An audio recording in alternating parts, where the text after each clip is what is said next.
I'm on stage performing, I am the conduit to whatever wants to be expressed in the moment, whether that's a character, whether that is a story.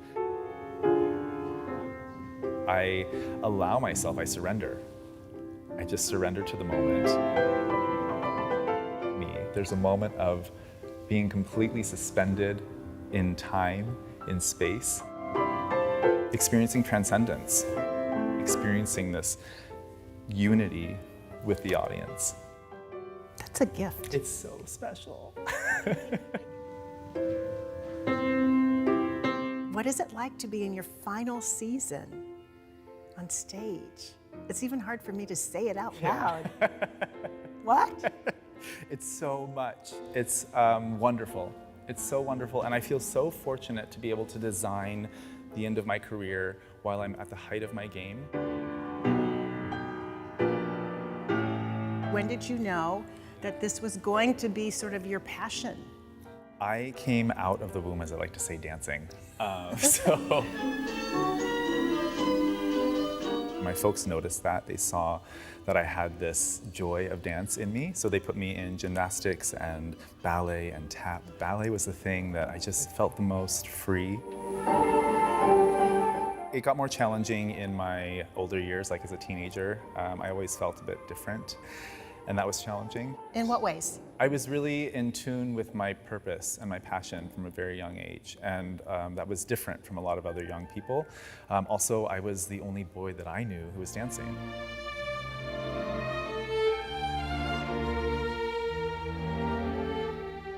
So from Santa Cruz ballet schools to PNB, what was that journey? How did you end up here in the Northwest? I went to the School of American Ballet. I auditioned there and moved there when I was 16. Whoa. By yourself, 16 in New York City? Yeah.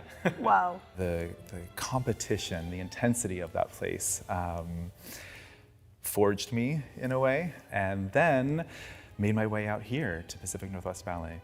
It sounds like it was a breeze for you. It couldn't have been. Couldn't have been. No. What were some of the challenges? I definitely went down paths that pulled me away from my direction. I had an opportunity with the New York City Ballet and was hired as an apprentice with them. And so I got in some trouble with the school and got kicked out from the school, which meant that I lost my apprenticeship. And this was devastating because that was, at the time, all I knew as far as my dream. How did you recorrect? A lot of falling on my face, metaphorically and literally. We learn from a very young age to pick yourself back up, learn the lessons from whatever caused you to fall, and keep moving forward.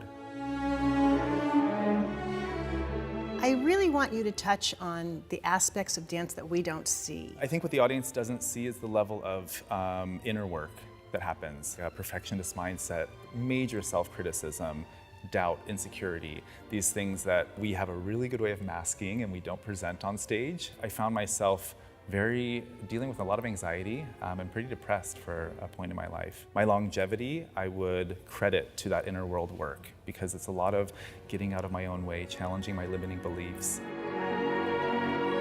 There comes a point where I can only train my body so far, and then there becomes an emotional element, a spiritual element that comes through.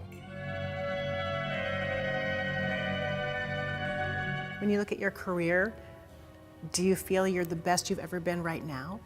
Yeah, I do. When I moved back from Monaco, I moved back to Seattle.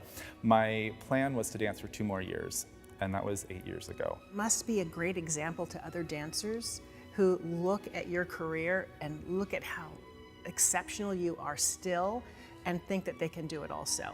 I believe that by showing up wholly, with the whole heart, all of me fully invested, that in a way is a form of leadership.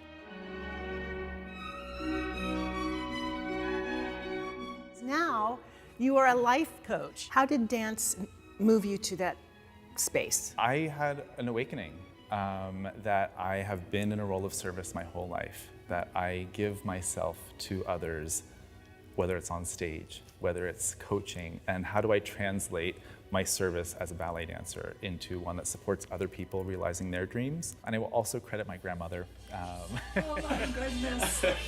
Maybe 3 years ago, I called her because I was processing sort of the end of this career. She said, you know, Lucien, I have always seen the special light in you. And she's like, I didn't know anything about ballet, but I saw that it was a portal for your light. And she just affirmed me that she's like, when you stop dancing, that light doesn't go anywhere.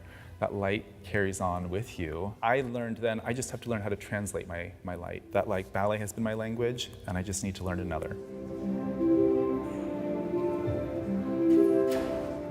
But I think it's just really special that you get to choose the moment of your exit. Me too. Versus having your health or circumstance choose it for you. Every day I wake up and I thank my body. I say, thank you. Thank you for giving me this life. Thank you for, I don't take it for granted.